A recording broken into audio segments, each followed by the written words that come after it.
Dan, thank you so much for joining us on Play Next. It's lovely to see you, even if it's virtually. Thanks so much for having me. How are you? I'm good, thanks. I was excited to see what colour your hair was going to be, or if you'd have hair. Oh, yeah, no, I do. I've got hair today. It's good. Yeah. How's it been for you creatively? Has it been a creative time, or have you found it quite hard to kind of find that headspace? It's been a mix, you know. I think at the beginning we were sort of in the middle of making loads of new music, which felt really exciting. And then, you know, like with everything and everyone, there's nothing like a global pandemic to give a bit of perspective on things. So that was, you know, I guess I kind of stopped and, you know, other things felt way more important for a while. Yeah. But at the same time, I think being able to write songs was a real luxury and a real lifeline. And having started a bunch of music and being able to kind of continue that and then also work on new stuff as well definitely gave a bit of routine.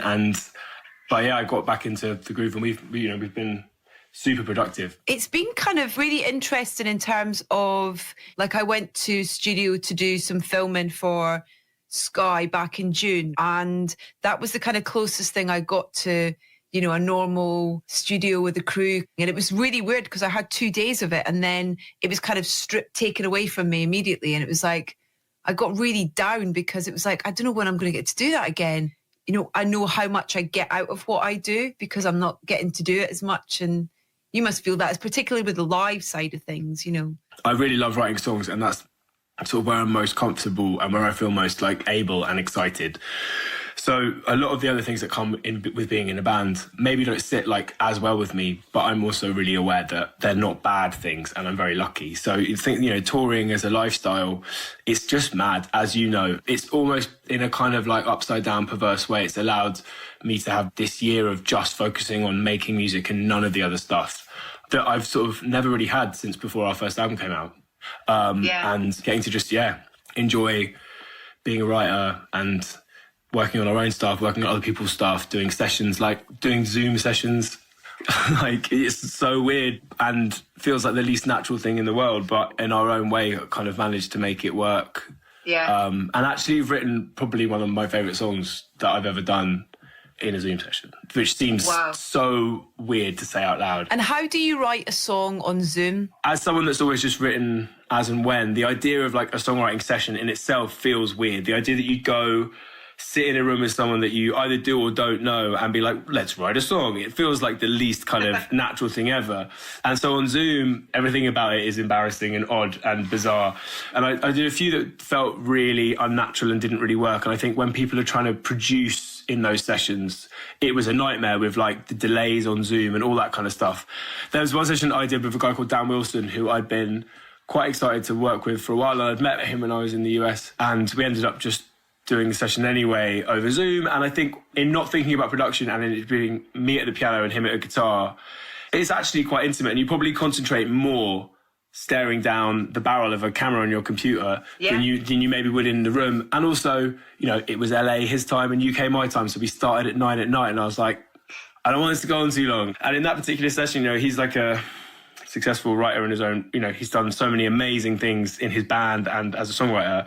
So I sort of going into it, had this idea, this sort of story that I wanted to tell. I'd seen this film, and, you know, anyway, I had loads of notes, and it was one of those, like, things worked out. The song came out immediately, and he's such a pro that he didn't let me leave until everything was completely done with the song. And you know, and I guess for me what was interesting is I've always, with Bastille stuff, like, and stuff for other people, produced and written at the same time. And in this situation, you know, it was just a song at a piano and it didn't exist anywhere. We didn't record it. So for about a month, the song only really existed like in my head. And that was really nice. The credits that you've got of so far of kind of, you know, songwriting credits, is an amazing collection of artists. So is it a case of they come to you and they go, you know, whether it's Bragg Bowman or Dan Crow or Foxy, they all just come up and go, damn, do you want to come and do some writing? Or, you know, how does that work? For me, like, writing songs is something I always just do anyway, so I kind of get on with it. I have like a rolling list of voice notes and ideas on laptops, and so for me, like, there are constant waves of like ideas that I have down. And I guess for Bastille songs, it's generally had historically been like the things that feel the most authentic to me, the things that I want to write, they be the Bastille songs. Then there's, you know, occasionally there's other ideas that don't feel right for us. But yeah, I guess with the songwriting, like, I made a conscious decision a few years ago that I wanted to write for other people.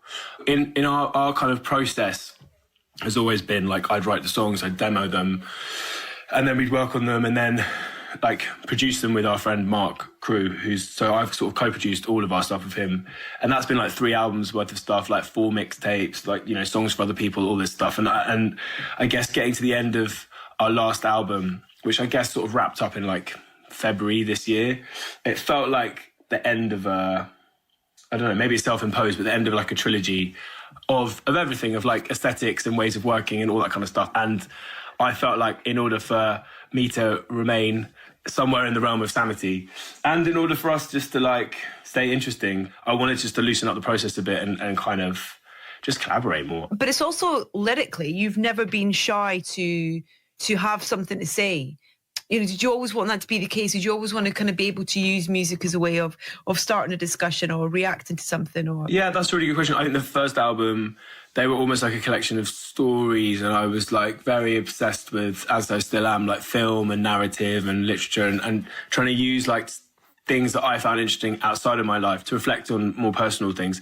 And then I think we were making our second album, you know, we released it in 2016 in the backdrop of, you know, Trump being elected and Brexit and these kind of world events that were kind of hard to ignore. And like, you know, there's a song about grief. There's, you know, a lot of the album is wrapped up in like, how the you meant to react to these changes in the world that are so confusing and distressing. So, you know, there's a song about losing yourself in somebody else for the night, or like burying your head in the sand, like, and then that's definitely something that became a preoccupation for us, and that's basically what the third album was about. We've had these 2 new pieces of music from you guys. You know, are those tracks planned for an album, or what's the idea with those? We wanted to sort of change things up a bit and just release stuff as it felt relevant. So, you know, what are you going to do?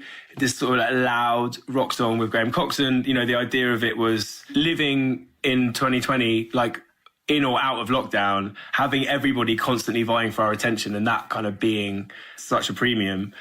I don't know. It was our kind of like our like punk challenge to people. Like, if you're going to fight so hard for our attention, at least do something decent with it, or give me something at the very least funny and entertaining once you've got me. You know, it's kind of like our teen spirit moment or something. And then with Survivin, again, yeah, it was like a thought process that I had last year, but it's felt relevant this year. And I guess because of that, I was nervous to put it out. But yeah, I just wanted to surprise people with each release. And I think with what you're going to do, you know, potentially sow the seed that maybe we've like, quote unquote, like gone rock, which like we haven't. But yeah, like there's, I guess, just to show off all the elements of different music that we love and the different things we want to do, and keep it interesting for us and just keep it spontaneous. Dan, it's so great to chat to you, mate. Really lovely to see you, and you look really well, and great to hear that, you know, that you're finding these brilliant ways to be creative and constantly, you know, have music to provide us with as fans. So thank you so much for your time. It's really great to chat. Thank you. Thank you so much.